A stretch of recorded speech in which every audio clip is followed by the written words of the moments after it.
Very good afternoon, everyone. Welcome back to today's class on human capital management. So, yesterday we were discussing regarding the nature of human capital management, and while we were discussing the nature of the human capital management, we discussed regarding how important the skills, the qualification, education, and what role they play and how with the changing environment and with the changing market dynamics, how these things happen to be how these things happen to play a key role and the challenges that we are facing in terms of skills, qualification, education. Similarly, we discussed regarding work experience, how relevant is this particular work experience, and the challenges that HR faces when it comes to hiring youngsters, freshers without work experience, and the attrition rate and employee turnover, and how an organization happens to work on that, and how to retain experienced people. So these particular things we happen to discuss in yesterday's class. So today's class, we shall start off with the next point that highlights the nature of human capital management, that is social and communication skills. Now, before we start off with today's class, I just would like to emphasize once again the subject. Once again the meaning of human capital management. So as we discussed in the previous class also, human capital management is that particular part which deals with entry point to the exit point. From the day we give the recruitment notification, bring people on board, we hire them, and then we train them, we maintain them, and sometimes they retire or sometimes they leave. So till that particular exit point, now how we are managing this particular workforce, how we are managing the asset. So previously, employees were treated as one of the factor of production, just like land, labor. Land, machines, raw material. Labor was also one of the factors. But things have started changing. Things have started changing ever since the world over. Economies started moving from being industrial economies to service-driven economies. So when we started moving towards the service-driven economies, technology has played a key role. And in a way, technology has revolutionized our way of life.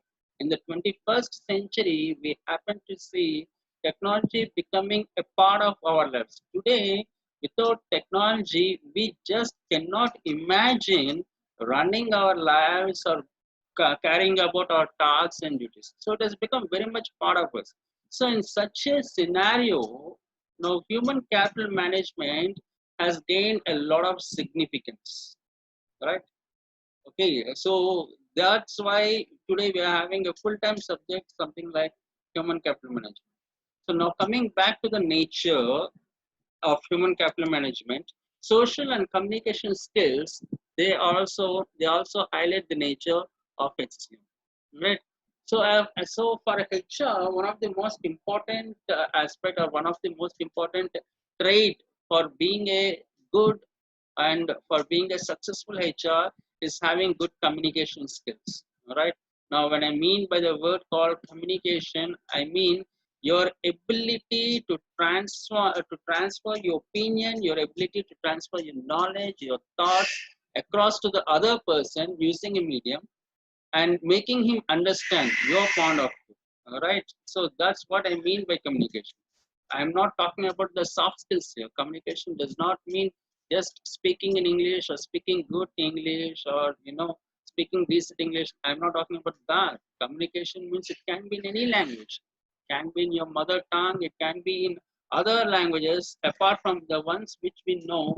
But if you are having the ability to communicate, ability to transfer your ideas from your point of view, you say something, the receiver should also understand your point of view. He should be able to comprehend that. Then only communication is complete, right? So that again is very important in case of our human capital management as a HR. When we look after the entire workforce, the scope of HCM is the total number of employees working in an organization. They come under our scope of HCM.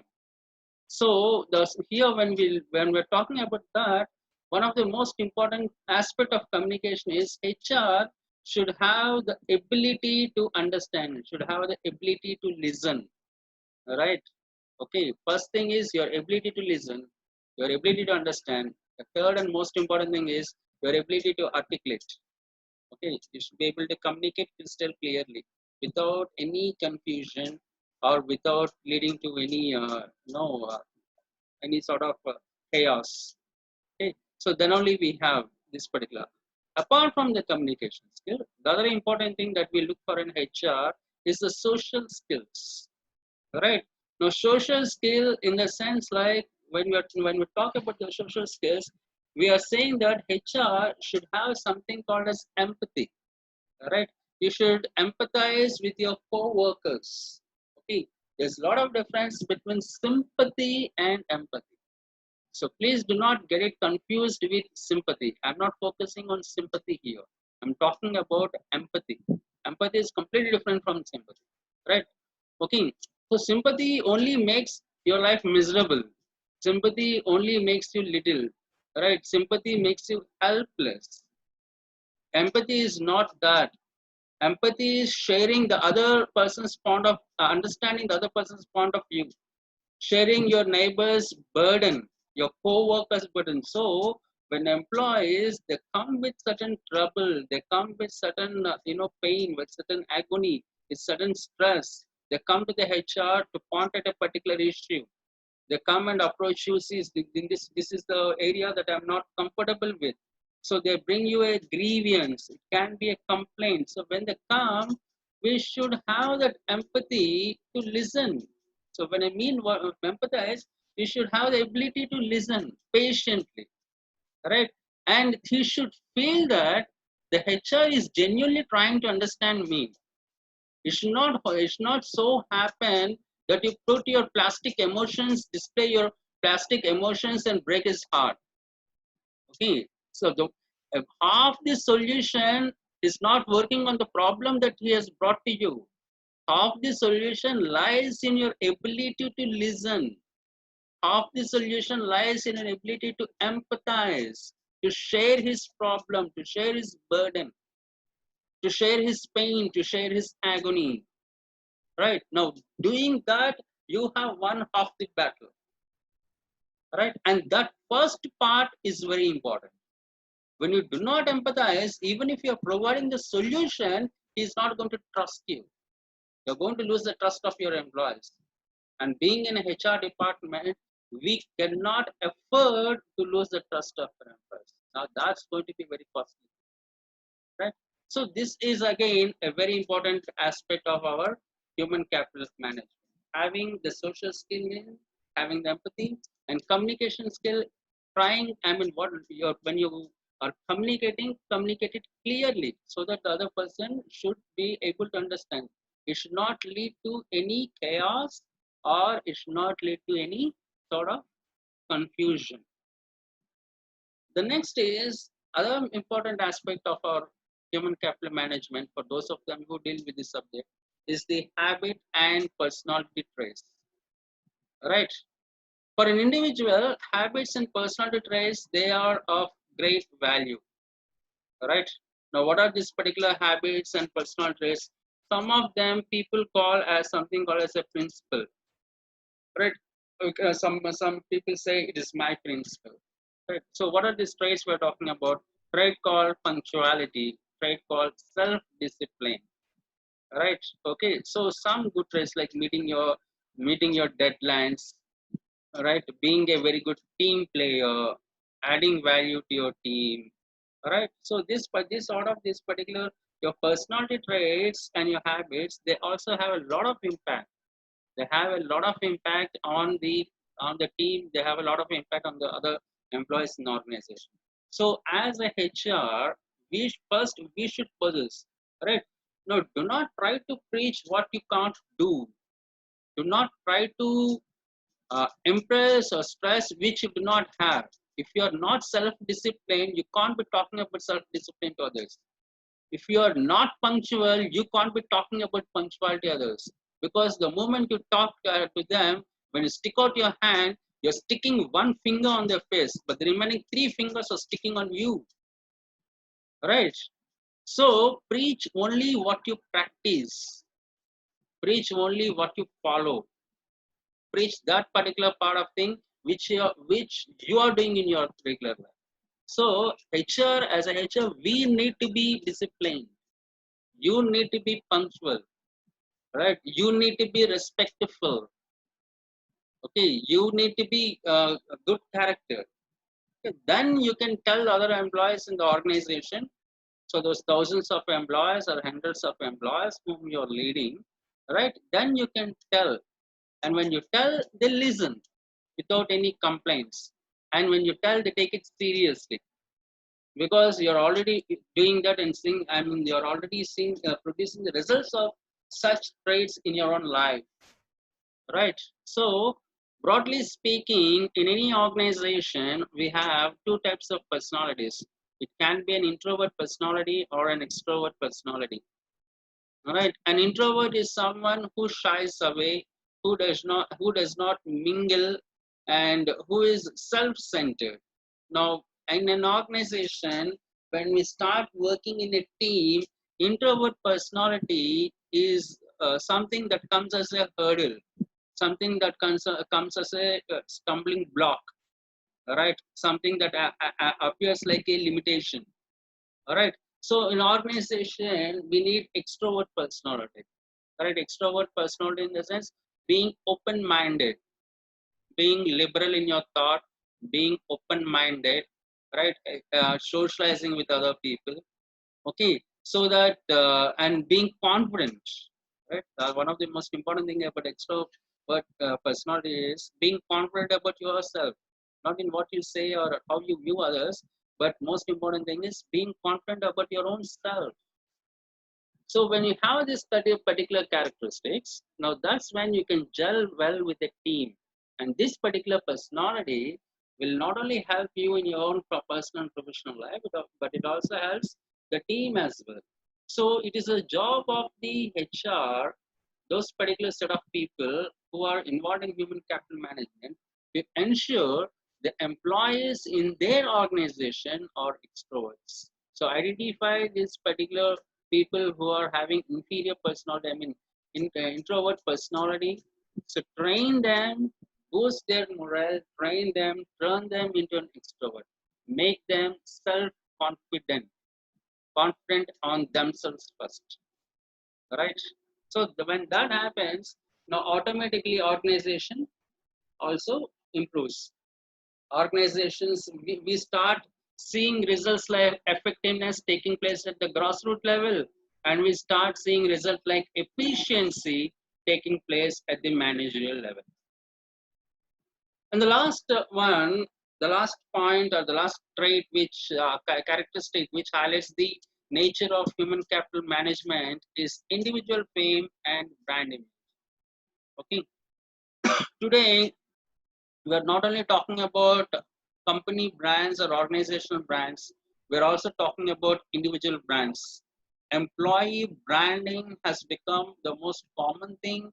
Employee branding has become very significant and relevant in the current day world, especially in the multinational organizations, in the multinational industry, right? So individual brands have become very forward. Many a time it is this employee brand which helps an organization to move forward, right? Tomorrow when you walk in, say you join as an individual, right, and then you transform into an employee brand, you make a brand of your own name, of your own self, right? When you walk into any organization, now they'll be willing to take you up. Now what builds you as a brand? Now, how does the transformation take place from being an individual to a branded individual or to being a branded employee?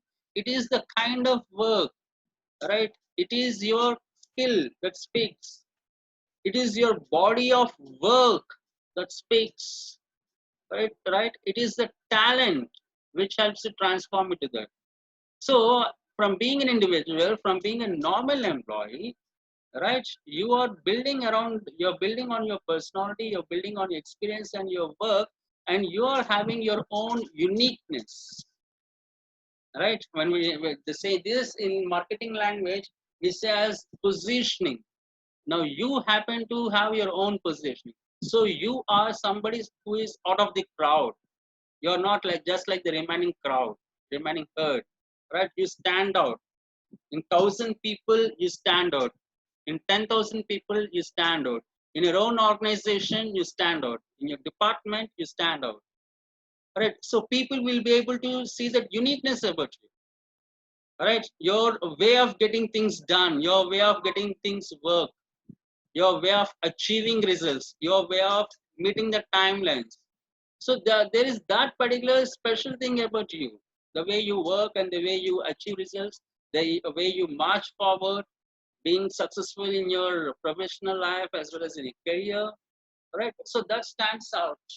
Okay, so that's what today organizations are trying to help employees achieve, and those particular employees who happen to be employee brands, they happen to reap very good fruits, right?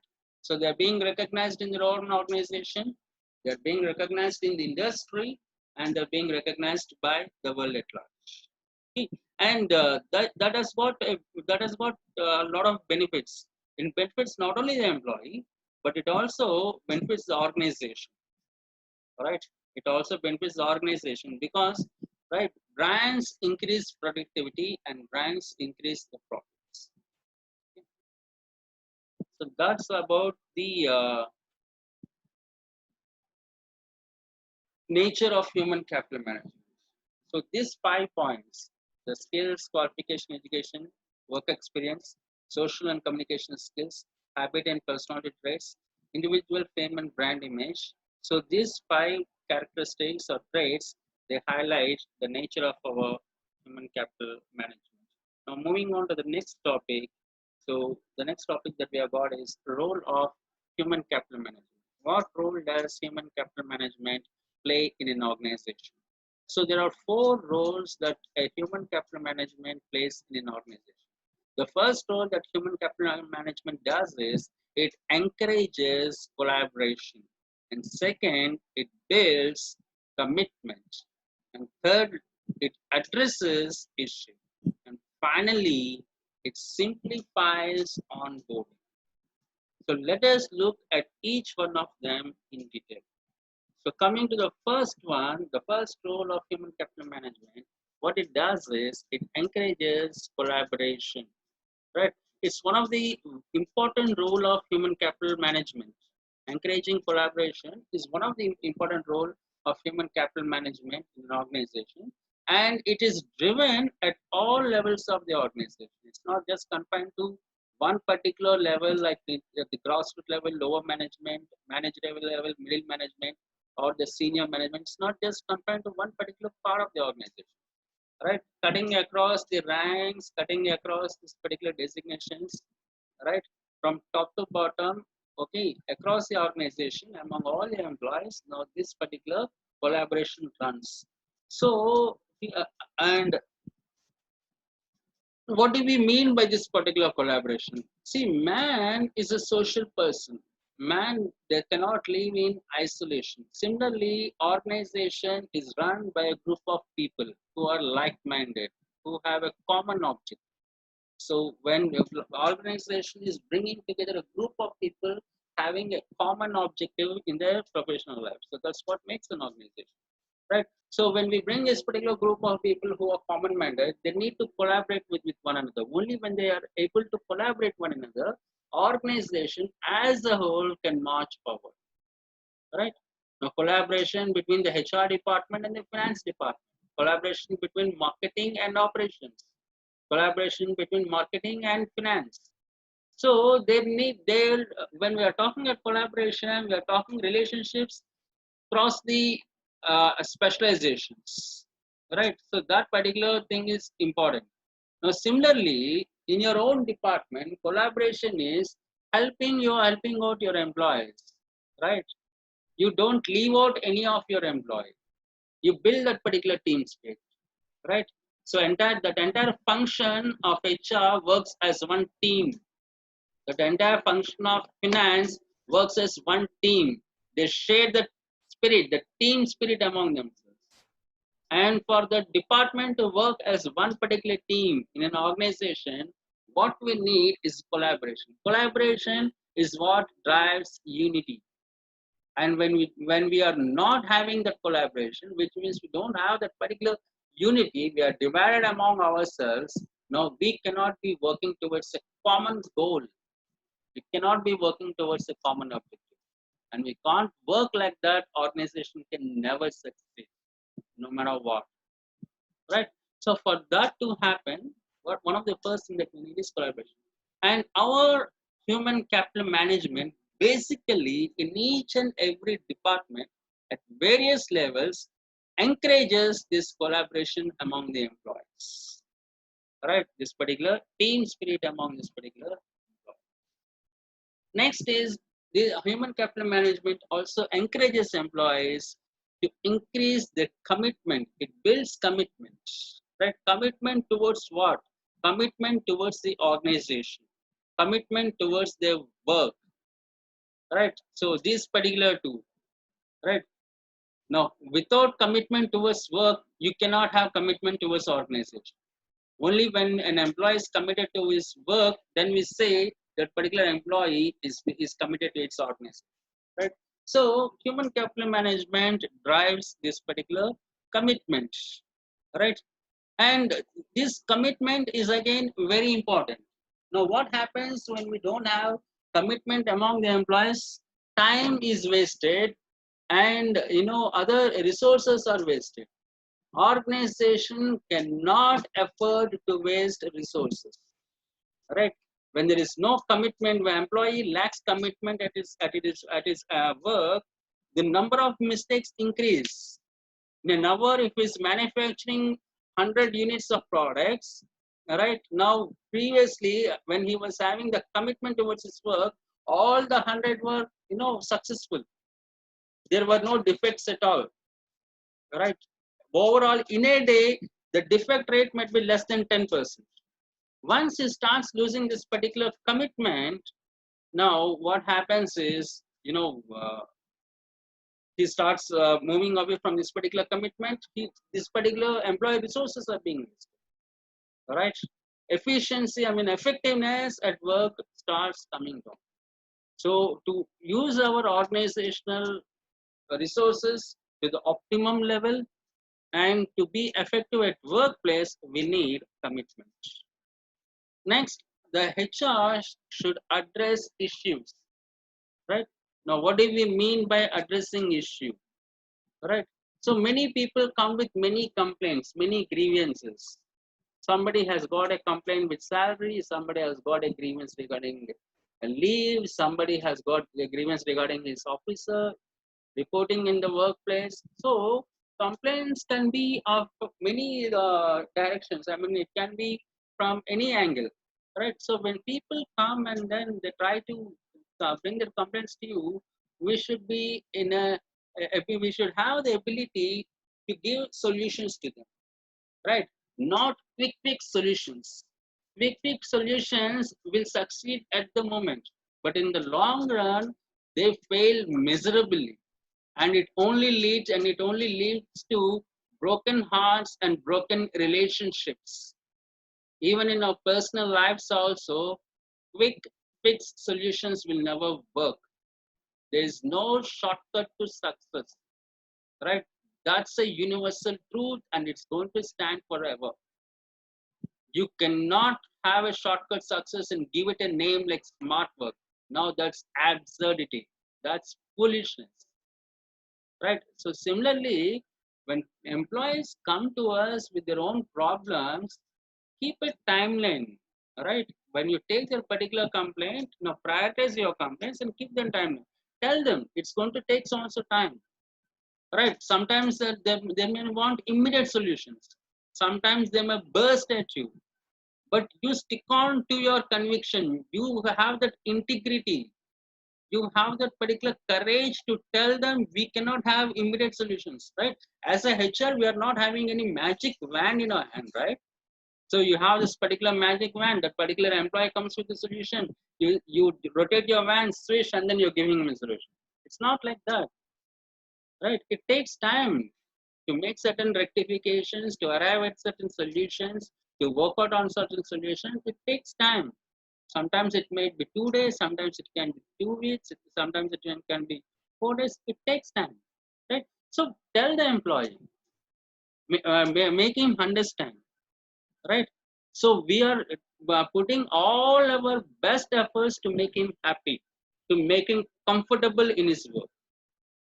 That's priority number one. So when you're able to hear, this is where again empathy comes in. So when you empathize, he understands our own problems. He understands the pressures under which we are working, and the pressure under that particular pressure, how sincerely we are trying to fix a solution for his problem. Right? So there we need to address the issues.